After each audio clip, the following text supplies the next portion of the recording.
खरं तर अतिशय तातडीचा निरोप दिल्यानंतर छत्रपती संभाजी महाराजांच्या पत्रकार परिषदेला आपण सर्वजण आलात, त्याबद्दल महाराष्ट्र स्वराज्य पक्षाच्या वतीने तुमच्या सर्वांचा आभार। अतिशय महत्वाचा मुद्दा आहे की जो महाराष्ट्रातील जनतेला समजला पाहिजे आणि जनतेला समजतच असताना कशा पद्धतीने या महाराष्ट्रामध्ये दडपशाही सुरू आहे हे दाखविण्यासाठी आजची पत्रकार परिषद आहे। प्रामुख्याने छत्रपती शिवाजी महाराजांचे वंशज म्हणून गडकिल्ले असतील, त्याचबरोबर शिवाजी महाराजांचा इतिहास असेल, शाहू महाराजांचा इतिहास हा चांगल्या पद्धतीने महाराष्ट्रासमोर मांडण्याचं काम आदरणीय छत्रपती संभाजी महाराज करत आहेत। परंतु हे काम करत असताना आत्ताचे प्रस्थापित असतील, आत्ताचे विरोधक असतील, यांना एक वेगळ्या पद्धतीने याची धडकी भरलेली आहे। म्हणूनच स्वराज्य पक्षाचा आवाज दाबला जातोय, स्वराज्य पक्षाच्या पदाधिकाऱ्यांना धमकावलं जातंय, त्याचबरोबर स्वराज्य पक्षासाठी जे वेंडर्स काम करतायत त्यांना देखील धमकावलं जातंय। त्या बाबतीमध्ये काही गोष्टी आम्ही तुम्हाला दाखवणार आहोत। आमच्या फ्लेक्सच्या माध्यमातून आमच्यासाठी काम करणारे वेंडर्स असतील, आमचे पदाधिकारी असतील, या उद्या होणाऱ्या आंदोलनासाठी बुक केलेले बोटिंग्सवाले असतील, यांना कशा पद्धतीने प्रेशर केला जातोय हे आपण या व्हिडिओच्या माध्यमातून पाहूयात।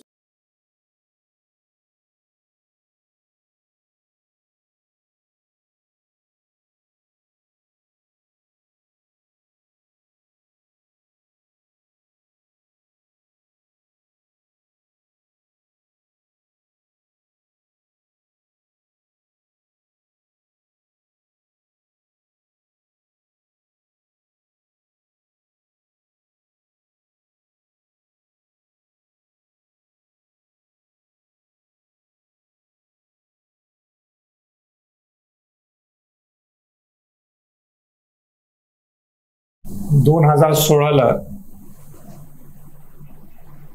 पंतप्रधान नरेंद्र मोदीजी हे मुंबईला आले होते। छत्रपती शिवाजी महाराजांचं जे स्मारक आहे अरबी समुद्रात त्याचं जलपूजन करण्यासाठी,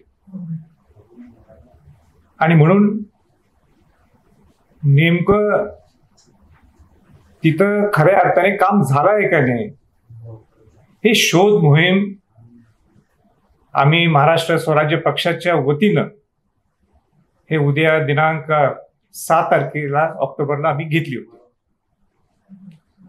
मला थोडी पार्श्वभूमी मुद्दाम सांगायचंय की शिवाजी महाराजांचं स्मारक हे महाराष्ट्रात नसल्यामुळं पहिल्यांदा जर कोणी आवाज उठवला ते राजश्री छत्रपती शाहू महाराजांनी मुंबई महानगरपालिकेच्या समोर शिवाजी महाराजांचं स्मारक उभा राहावं ही त्यांची इच्छा होती। त्यांनी पत्रव्यवहार सुद्धा केला की त्याचा सगळा खर्च मी करायला तयार आहे, पण त्यावेळी राजकीय अनेक परिस्थिती अशा निर्माण झाल्या आणि ते पुढे जाऊ शकले नाही। त्यात मला आता खोल काही जायचं नाही,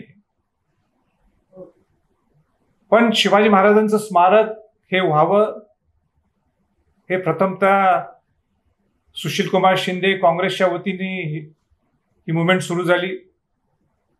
त्यानंतर राष्ट्रवादी काँग्रेसचं सरकार असताना अशोकराव चव्हाणांनी 2010ला हा विषय घेतला, पण तो पुढे काही गेला नाही। 2014ला भाजप शिवसेना सत्तेत आलं, तिने इच्छा व्यक्त केली आणि मग 2016ला मुंबई महानगरपालिकेच्या निवडणुकीच्या अगोदरच घाई गडबडीने पंतप्रधानांच्या हस्ते तिचं जलपूजन झालं। आता 2024 आहे, कोट्यावधी रुपये खर्च केला असं तिथं सांगितलं जातं, पण नेमकं काय खर्च केलाय तिथं हे पाहण्यासाठी स्वराज्य पक्षाच्या माध्यमातून आम्ही सर्वजण उद्या हे तिथं पाहायला जाणार आहोत। पण त्याच्या अगोदरच इतकी धास्ती या भाजप शिवसेना सरकारने घेतली की तिथं लावणारे सगळे बोर्ड्स, आम्ही सगळ्या गोष्टी नियम बाहेरच्या कुठेही गेलो नाहीये, सगळे बोर्ड्स पलीकडं भाजप शिवसेनेचे बोर्ड लागलेत, काँग्रेस राष्ट्रवादीचे बोर्ड लागलेत, आता आमचे सुद्धा बोर्ड तिथे लागले। आमचे सगळे बोर्ड फाडून काढून सगळे टाकले। त्याच्या पलीकडे जाऊन इतकी त्यांनी मोहीम हातात घेतली की जिथं व्यावसायिक जे लोक आहेत त्यांना ज्यांना ऑर्डर दिल्या होत्या त्यांच्या तिथं जाऊन त्यांना धमकावून ते सगळे बोर्ड ताब्यात घेतले. त्यांना धमकावून सांगितलं तुम्ही प्रिंटिंग केलं तर बघा, तुम्ही तिथं बोर्ड्स लावले तर बघा, जे तुम्हाला व्हिडिओ स्क्रीनवर आम्ही मगाशी दाखवलं होतं. हा एक पहिला टप्पा त्यांच्याकडून झाला. दुसरा टप्पा, जिथं आम्ही बोट बुक केल्या होत्या, रीतसर बुक केलेले आहेत. आम्ही कुठलं जी बोटवाल्यांना जी पेरिफेरी दिली त्या पलीकडे कुठं जायचं नाहीये त्यांना, तिथं पण आम्ही जाणार होतो. तिथं सुद्धा त्या बोटवाल्यांनी सगळ्यांना बोलून घेतलं आणि त्यांना धमकवलं आणि सांगितलं की तुम्ही जर ह्या बोटीत या सगळ्या स्वराज्याच्या लोकांना जर तुम्ही घेतलं तर याद राखून ठेवा, तुमच्या बोटीचे परमिशन सुद्धा आम्ही कॅन्सल करू. ही कसली दडपशाही चालू आहे? ही खऱ्या अर्थाने या भाजपची मोगलशाही आहे असं म्हटलं तर सुद्धा काही चुकीचं नाही. म्हणजे एवढी धास्ती घ्यायची. पण आम्ही काय चुकीचं करायला लागलो? आम्ही रितसर बोटीच्या परवानग्या घेतल्या, रितसर होर्डिंग्स लावले. तिथं आम्ही काय, जिथं एका बोटीत 100 लोकांची परवानगी आहे तिथं 50 लोकांची तिकीट आम्ही घेतले. 100 लोकांची तिकीट येईल पण 50 लोकच नेणार आम्ही. आम्ही स्पीड बोट्स घेतल्या, प्रेस मीडियाला घेऊन जाणार होतो. पण कुठं जाणार होतो? जिथं जी लाईन लागलेली आहे त्या लाईनच्या पलीकडे आपल्याला जायचं नाही, तिथंपर्यंतच जाणार होतो. म्हणजे आम्ही आमचा अधिकार हा लोकांच्या पुढे जायचं नाही, लोकांना समजून सांगायचं नाही की किती हे खेळ करायला लागलेले, गडकोट किल्ल्यांचं लांबच. आणि म्हणून या सरकारने अशीच जर दडपशाही जर पुढे ठेवली, किंबहुना आम्ही हे गोष्टी खपून घेणार नाहीत. मला एक उदाहरण सांगायचंय. तो खेरवाडी बँड्राला तो एक पी आहे तिथला गुरव म्हणून, त्या गुरवनी काल रात्री जिथं हे फ्लेक्स लावत होते त्या लोकांना पकडलं, ती गाडी ताब्यात घेतली, त्यांना जेलमध्ये नेलं, पोलीस स्टेशनमध्ये नेलं आणि जोरात मारण केली. मारण करायचा काय संबंध आहे? आणि त्याला वर विचारतात, अरे भाजपचं सरकार आहे, तू कसं करू शकतोस हे? मी एवढी दडपशाही आहे भाजपची? ही मोगलशाही नाही तर काय? म्हणजे इतिहासात आम्ही ऐकलं होतं मोगलशाही, हे तर मोगलशाही सारखं वागायला लागलेले आहेत. हे आम्ही खपून घेणार नाही आणि आम्ही हे चालून घेणार नाही. आणि उद्या 6 तारखेला आम्ही या मोहिमेसाठी जाणार आहे. हे प्रतिकात्मक आंदोलन आहे. आम्हाला काय तिथं काळे झेंडे किंवा जाऊन तिथं कायदा मोडून काही करायचं नाहीये. जे काय कायदेशीर आहे त्याप्रमाणे आम्हाला आमचं मत व्यक्त करायचं आणि तो आमचा अधिकार आहे. आणि म्हणून उद्या आम्हाला कधी अडवण्याचा प्रयत्न केला तर त्याला जबाबदार तुम्ही असाल. बाकी काही विचारायचे असतील तर प्रश्न विचारू. हे कधी गेल्या 2-3 दिवसात घडलंय काय? हे हो 2-3 दिवसापासून चालू आहे की फ्लेक्स काढणं, किंबहुना बोटीवाल्याच्या मालकांना बोलून धमकावणं. आणि जे मी खेरवाडीचं मी जे बोललो तुम्हाला ते काल संध्याकाळचं, काल रात्रीचं. किती बोटी तुम्ही बुक केल्या होत्या? आता किती बोटींची व्यवस्था? मला वाटतं किती 100 बोटी बुक केल्या, 100 बोटी कन्फर्म आहे. 100 बोटी बुक केल्या, पण 50 कन्फर्म आहेत त्यातले पैसे सुद्धा आम्ही त्यांना दिले. आणि त्यांनी पैसे सुद्धा का स्वीकारले? ते पैसे का स्वीकारले? कारण का नियमाबाहेरचं आम्ही काय करणार आहे. जिथं पर्यटक फिरतात, जिथं पर्यटक राऊंड मारतात तिथंच राऊंड मारणार. आम्हाला काही जास्त लांब दुर्बिणी बघावं लागेल. आता हे सुद्धा तुम्ही करून देत नाही. हा का आमचा अधिकार नाही का? आम्ही काय बोटीत जाऊ शकत नाही का? आम्ही काय त्या व्यावसायिक लोकांना सांगितलं की आम्ही दाबून आम्हाला जिथं ते खडकाळ आहे तिथं घेऊन जा? अजिबात नाही. आम्हाला नाही जायचं त्या जिथं खडकाळ आहे. आम्ही लांब न बघू ना. म्हणजे आमचा अधिकार सुद्धा तुम्ही दाबायचा. इकडे स्वतःची चूक झाकायची, म्हणजे स्मारक तर उभा करायचं नाही, इलेक्शनच्या अगोदर येऊन खेळ करायचा आणि मत मिळवण्यासाठी सगळी धडपड करायची. तुम्हाला थांबवण्यासाठी सगळं केलं जाते का? म्हणजे कोण करते? प्रामुख्याने भाजप? नाही, प्रामुख्याने सरकारच आणि प्रामुख्याने भाजपचे लोक. भाजपचे लोक म्हणजे कारण का मोदींचं नाव मी घेतलंय. मला सांगा 2016ला तुम्ही जलपूजन नरेंद्र मोदी पंतप्रधानांच्या हस्ते करताय. हा किरकोळ माणूस नाही, प्रथम नागरिक आहे देशाचा. ज्यावेळी पंतप्रधान मोदीजी तिथे येतात याचा अर्थ काय की सगळ्या परमिशन्स क्लिअर पाहिजे. तुम्ही कुठलाही व्यक्ती येऊन आला नाही, तो साधा माणूस येऊन उद्घाटन करून गेलाय. ज्यावेळी पंतप्रधान येतात त्यावेळी तुमच्या परमिशन्स क्लिअर पाहिजे. आज तुम्ही बोलता की आमच्या 75% परमिशन्स आम्हाला मिळालेत, 25% राहिलेत. तर 25% राहिले तर तुम्ही, ही चूक आहे तुमची. तुम्ही 100% परमिशन घेऊनच नरेंद्र मोदीजींना पंतप्रधानांना बोलवायला पाहिजे होतं. ही आमची चूक आहे का? आमचा अधिकार नाही तुम्हाला प्रश्न विचारायचा? आणि म्हणून ते विचारण्यासाठी आम्ही उद्या निघालो. आता विद्यमान मुख्यमंत्र्यांशी या संदर्भात कधी काही बोलणं झालं का? ओके, कारण आधी आता विद्यमान तर काय धर्मवीर वगैरे आहेत. नाही, सविस्तर व्यक्तिगत अनेक हेच मुख्यमंत्री नाहीत. पूर्वी उद्धव ठाकरे मुख्यमंत्री असताना सुद्धा माझी त्यांच्याशी ही चर्चा झालेली आहे. मी वेळोवेळी हा आवाज उठवलेला आहे, वेळोवेळी त्यांच्याशी पत्रव्यवहार केलेला आहे. ह्याच्यावर नुसतं म्हणतात की करायचंय, बघू, करू, पण पुढं काही नाही.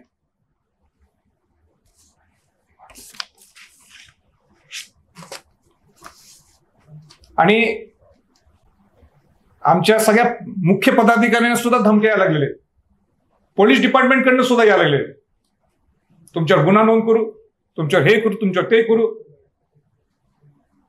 हे चांगल्या कामासाठी सुद्धा सरकारच्या माध्यमातून आणि सरकारी दफ्तराच्या माध्यमातून, प्रशासनाच्या माध्यमातून या धमक्या येतात. हे दुर्दैव आहे. मग ही मुघलशाही आहे का? ही हुकुमशाही आहे का? ही दडपशाही आहे का? आणि आम्ही का बसायचं? उद्या तुम्हाला तिथे काही जाऊ नका वगैरे असं तर काही सांगण्यात आलेलं नाही? नाही, मला काही फोन काय आलेला नाहीये.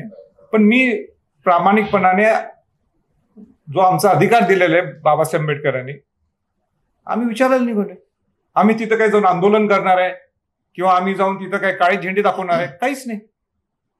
आम्ही एक पर्यटक सारखंच आम्ही त्या बोटीत जाऊन बसायचं. आम्हाला जाऊन पाहणी करायची आणि लोकांना दाखवायचं, हो बाबा, इथं शिवस्मारक जी म्हणजे मुंबई आपली देशाची राजधानी, आर्थिक राजधानी, अशा ठिकाणी शिवाजी महाराजांचं स्मारक जसं साजेल तसं उभा राहायला पाहिजे. एक स्मारक नाही आपल्याकडं. आता ते हे तर जाऊन सामान्य आपल्या 13 कोटी लोकांना समजायला पाहिजे ना. पर्यावरणीय दृष्ट्या ते त्याला परवानगी नाकारली जाते असे सांगण्यात येते आणि तिथं करणं पण नैसर्गिक दृष्ट्या योग्य होत नाही असं कारण दिलं जाते. तुमचा प्रश्न एकदम रास्त आहे. एक तर तुम्ही जे जीवन स्मारक आहेत, गडकोट किल्ले, त्याला तर तुम्ही काही करत नाही, नंबर 1. नंबर 2, हा जर मुद्दा येणार होता तर तुम्ही घाई गडबडीने का त्याचं उद्घाटन केलं? तुम्ही नरेंद्र मोदी पंतप्रधानांना का बोलवलं? त्यांच्या हस्ते जलपूजन का केलं? हे कसं चाललं तुम्हाला? त्यावेळी तुम्हाला हा त्यांना कायदा दिसला नाही का? त्यावेळी तुमच्या 100% तुमच्याकडे परमिशन नसताना तुम्ही देशाचे पंतप्रधान कसं बोलू शकता? आणि जर फिजिबलच होत नसेल ते अरबी समुद्रात, तर तुम्ही उद्घाटन काय केलं? जयंत पाटील सुद्धा मला वाटतं पालकमंत्री असताना जी समोरची जागा फिक्स केली होती ती जागा बदलली, लांब जागा नेली. ती कशी बदलली? त्याचा फिजिबिलिटी रिपोर्ट काय आहे? याची उत्तर द्यायला पाहिजे ना. आणि हाच आमचा उद्याचं मोहीम आहे की सगळ्या लोकांच्या पुढे हा प्रश्न आणून ठेवायचा. आता एवढी सुद्धा आम्हाला अधिकार आहे. आणि उद्या जर तुम्हाला अडवलं तर काय होईल? उद्या जर अडवलं तर नाही, का अडवते ते? कशासाठी अडवते? मी काय तिथं जो कोण असिस्टंट CP असेल किंवा SP असेल त्यांनी मला सांगावं माझी काय चूक आहे, मग बघू उद्या. माझा म्हणजे स्वराज्य पक्षाचा अधिकार काय आहे का नाही विचारायला?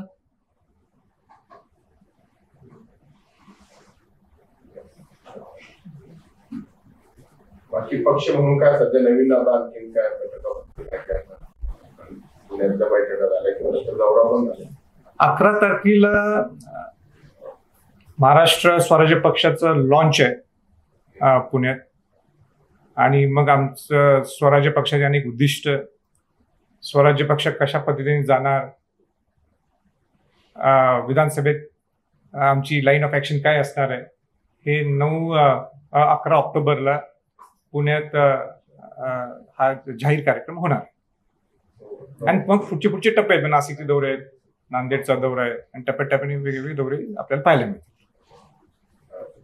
तुम्ही एकत्र आलात स्वाभाविकपणे अनेक वेगवेगळ्या पक्षातून म्हणा, वेगवेगळ्या संस्था संघटनांकडून संधीची मागणी किंवा संधीची इच्छा व्यक्त होत असेल, असं साधारणपणे ओढा काय वाटलाय का? नाही, माहोल चांगला तयार झालेला आहे. अनेक इच्छुक लोक जे तिकडे अस्वस्थ आहेत ते आम्हाला फोन करायला लागलेले आहेत. पहिलं म्हणजे हा पूर्ण आमचं प्राधान्य राहणार आहे की सगळे विस्थापित लोकांना हे तिकीट द्यावे आपण. पण जर प्रस्थापित लोकांच्याकडनं जर चांगले लोक आमच्याकडे आले तर ते स्वागतच आहे. पण अस्वस्थता पलीकडे निर्माण झालेली आहे दोन्ही बाजूकडनं. महाविकास आघाडी असेल, महायुती असेल, किंवा लोक अस्वस्थ सुद्धा आहेत. त्यातून हा निश्चित फायदा आम्हाला होणार आहे. एक सुसंस्कृत महाराष्ट्र घडवण्याच्या दृष्टिकोनातून आमचा प्रवास असल्यामुळं ते निश्चित आम्हाला फायदे होईल. मनोज जरांगेंना सोबत नाही काय म्हटलं, पवारसाहेब म्हणतात की आरक्षणाची मर्यादा 75% म्हणजे सगळ्यांनाच आरक्षण द्यावं. केंद्र सरकारने पुढाकार घ्यावा असं त्यामध्ये. नाही, पवार साहेबांची भूमिका वेळोवेळी आरक्षणाच्या बाबतीत ते कशा पद्धतीने सांगत असतात ते मला कल्पना नाही. आणि ते ज्येष्ठ आहेत, त्यांना बाकीच्या लोकांच्या जास्त आरक्षणाच्या बाबतीत समजत असेल. पण माझा मुद्दा हाच आहे की जे 10% आरक्षण वाढवून दिलेलं आहे त्याला सगळ्यांचे सह्या आहेत. पण मराठा समाजाला ते मान्य नाही. त्यांची भूमिका आहे ओबीसी मधनच द्यायला पाहिजे, कारण का कुणबी आणि मराठा एकच आहे. त्याला वेगवेगळे मार्ग आहेत की आपण तसं सुद्धा देऊ शकतो. पण टप्प्याटप्प्याने मी सुद्धा त्या विषयावर बोलेन. पण पवार साहेब ना जर 75% द्यायचं असेल तर त्यांनी आता पण करून द्यायला पाहिजे होतं. अजून ते घडलेलं नाही. ओबीसी समाजातले लोक म्हणतात की जर मराठ्यांना ओबीसीतनं आरक्षण दिलं तर आमच्यावर अन्याय होईल. तर राजेंनी भूमिका सर्वसमावेशक घ्यावी अशी मागणी. नाही, राजर्षी छत्रपती शाहू महाराजांची भूमिका ही माझी भूमिका आहे. राजर्षी छत्रपती शाहू महाराजांनी 50% आरक्षण हे बहुजन समाजातल्या लोकांना, अनुसूचित जाती जमाती ओबीसीना दिलं होतं आणि त्यात मराठा समाजाचा समाविष्ट होता. आता ह्या मराठा समाजाला बाहेर फेकले गेलंय, त्याच्यामुळं हा अनरेस्ट आहे, हे अस्वस्थता निर्माण झालेली आहे. तर आपल्याला त्याच्यात आपण निश्चित त्यांना घेऊ शकतो. पण त्याला एक वेगवेगळे पद्धती आहेत, पॅटर्न्स आहेत. तर त्याच्यासाठी बसावं लागेल आणि त्याच्यासाठी राजकीय इच्छाशक्ती लागेल. जातीय जनगणना झाली पाहिजे, व्हायलाच पाहिजे. कारण का अनेक समाजातले लोक अनेक ऍडव्हान्टेज घ्यायला लागलेले. ते एकदा 10 वर्षात ते व्हावं लागते, ते अजून झालेलंच नाही. अनेक वर्ष जातीय गणना होणंच गरजेचं. आता मी ते अनेकदा बोलून दाखवले, ते अनेकदा बोललोय मी की मनोज जरांगे पाटलांचा उद्देश आणि माझा उद्देश हा काही वेगळा नाहीये. आणि म्हणून त्यांच्याशी जो मी चर्चा केली, चर्चाचा सकारात्मक झालेली आहे. त्यांना एकच मी त्यांना विनंती ही केलेली आहे की तुम्ही उमेदवार जे देणार किंवा तुम्हाला उमेदवार द्यायचे नाही द्यायचे हा तो त्यांचा प्रश्न आहे. पण पाडण्यापेक्षा आपण निवडून कसं आणू शकतो हा दृष्टिकोन त्यांनी ठेवावा अशी मी त्यांना सांगितलेलं. एक वडीलधारी नाते त्यांची जी मागणी आहे की ओबीसी मधून आरक्षण दिलंच पाहिजे, त्याच्यात महापरिवर्तन महाशक्ती जी आहे तर ती मागणी त्यांची मान्य करून त्यांना सोबत घेणार. नाही, तसं काही नाही. आज तो विषय झालेला नाहीये, त्याच्यासाठी बसावं लागणार आहे. फटाफट सगळ्या गोष्टी म्हणून बहुतांश त्यांच्या मागण्या आम्हाला मान्य आहेत. पण ते आज पहिलं कुठला विषय आहे की तिन्ही लाईन आता 10 दिवसावर हे राहिलंय काय आचारसंहिता, तेव्हा त्यांनी ठरवावं लागेल की आता हे विषय आता काही सुटत नाही. आता विषय कुठं सुटणार आहेत, हे सत्तेत आल्यानंतर सुटणार आहेत. तर त्यांनी कशा पद्धतीने यायचं, म्हणजे ते आमच्यावर येणार आहेत किंवा परस्पर ते कॅन्डिडेट उभा करणार आहेत, ती लाईन त्यांनी ठरवावं लागेल. पवारसाहेब काल सांगली दौऱ्यावर होते. तिसऱ्या आघाडीबाबत ते बोलताना टिंगल केली की बाबा आम्हाला भीती आहे किंवा घाबरट निर्माण झाली, त्यांचा रोग सगळा तुमच्याकडे होता असं पवारसाहेब बोलले. माझं नाव घेतलं, म्हणजे हे चांगलं आहे, माझं नाव घेतलं. आता पवार साहेबांनी ते ज्येष्ठ आहेत, महाराष्ट्राचे ज्येष्ठ नेते आहेत. टिंगल करण्याचा त्यांनाच अधिकार आहे, बाकी कोणाला नाही. माझ्या जर कोणी दुसऱ्याने केली तर मी ते खपून सुद्धा घेणार नाही. पण पवार साहेबांनी पूर्वी सुद्धा माझ्यावर केली म्हणून माझ्यासाठी काही ते नवीन नाही. पण मला महात्मा गांधींचं एक वाक्य आठवते. महात्मा गांधी काय म्हणतात, पहिल्यांदा ते तुम्हाला दुर्लक्ष करतील, मग ते तुमच्यावर हसतील मग ते तुमच्यावर लढतील आणि मग तुम्ही जिंकाल. आणि म्हणून मी महात्मा गांधीजींनी जे वाक्य रचना इतकी छान पद्धतीने मांडलेली आहे त्या महात्मा गांधी समजून चालतो. सर्वांना आम्ही सूचित करू इच्छितो, महाराष्ट्रामध्ये ही चाललेली दडपशाही संभाजीराजे असतील, महाराष्ट्र स्वराज्य पक्ष खपवून घेणार नाही. परंतु या दौऱ्याची सुरुवात कुठे होईल, हा दौरा कसा असेल याविषयी मी आपल्याला सांगत आहे. छत्रपती संभाजी महाराज पुणे या ठिकाणावरनं उद्या सकाळी 6:30 वाजता या स्वराज्य भवन पासून साधारणतः शेकडो गाड्यांचा ताफ्यासह ते मुंबईला जाणार आहेत. मुंबईला जात असताना या ठिकाणावरनं आम्ही विद्यापीठ मार्गे, रावेत मार्गे, नवीन नॅशनल हायवे जो आहे त्या मार्गे आम्ही मुंबईच्या दिशेने जाऊ. नवी मुंबई मधल्या डी.वाय. पाटील स्टेडियम पाशी संपूर्ण महाराष्ट्रातनं इतर महाराष्ट्रातले जे बांधव आहेत, आम्ही आता साधारणतः पश्चिम महाराष्ट्रातले बांधव पुण्यातून निघणार आहोत. उत्तर महाराष्ट्र, नवी मुंबई, कोकण, बाकी इतर काही जो भाग आहे मराठवाड्यात, आता समृद्धीमुळे तिकडनं लवकर जाता येतं, ते सर्व बांधव नवी मुंबईमध्ये येतील. डी.वाय. पाटील या ठिकाणी हजारो गाड्यांची संख्या छत्रपती संभाजी महाराजांना पाठिंबा देत शिवाजी महाराजांचं स्मारक शोधायला डी.वाय. पाटील स्टेडियम या ठिकाणावरून संभाजी महाराजांच्या नेतृत्वामध्ये ही मोहीम पुढे चेंबूरच्या दिशेने जाईल. चेंबूर या ठिकाणी असणारा छत्रपती शिवाजी महाराजांचा जो पुतळा आहे, स्मारक आहे, त्या स्मारकाला 9:30 वाजता संभाजी महाराज पुष्पहार अर्पण करतील. पुण्यावरनं सकाळी 7:30 निघणार आहोत. 8:30च्या आसपास आम्ही नवी मुंबई, 9:30 वाजता चेंबूरच्या शिवाजी महाराज स्मारकापाशी, त्यानंतर साधारणतः 10:30 वाजेपर्यंत आम्ही मुंबई या ठिकाणी गेटवे ऑफ इंडियाला जाणार आहोत. त्या ठिकाणी परिपूर्ण अशा बोटची व्यवस्था केलेली आहे. प्रत्येक व्यक्तीला लाईफ जॅकेट्स असतील. एका बोटीमध्ये 100ची कॅपॅसिटी असणाऱ्या 50 बोट बुकिंग केल्याची आपण पावती बघितलेली आहे. साधारणतः 5,000 लोक आम्ही बोटिंगच्या माध्यमातून पूर्णपणे समुद्रामध्ये घेऊन जाऊ शकतो अशी तयारी केलेली आहे. परंतु साधारणतः 40% संख्या जर कमी केली तर 3,000 लोक बोटीच्या माध्यमातून समुद्रामध्ये जातील. त्याला शासकीय ज्या परवानग्या आहेत, म्हणजे त्या बोटीला जी मिळालेली परवानगी आहे त्या पद्धतीनं सुरक्षा असेल, परवान्या असतील, या सगळ्या गोष्टी घेऊन त्याचे पैसे रितसर आम्ही भरलेले आहेत. उद्याच्या मोहिमेला, या दडपशाहीला, त्याचबरोबर शिवाजी महाराजांचा जो पुतळ्याच्या बाबतीमध्ये भाजपने जो क्रेडिट घेतलं होतं, राजकारण केलं होतं, ते जनतेसमोर मांडायला मीडिया प्रतिनिधींचं आम्हाला सहकार्य लाभणार आहे. तुम्ही सहकार्य द्यावं अशी अपेक्षा आम्ही स्वराज्य पक्षाच्या वतीने, संभाजीराजांच्या वतीने व्यक्त करतो. महाराष्ट्राच्या इतिहासामध्ये ज्यावेळेस भाजप शिवसेना सरकार सत्तेत आलं त्यावेळेस शिवाजी महाराजांच्या नावावर त्यांनी मतदान घेतलं आणि याच शिवाजी महाराजांच्या मुद्द्यावरती स्वराज्य पक्ष त्यांना सत्तेमधनं पाय उतार व्हायला भाग पाडत. एवढाच शब्द तुम्हाला देतो. उद्याच्या गोष्टीसाठी तुमचं सहकार्य मिळावं. धन्यवाद.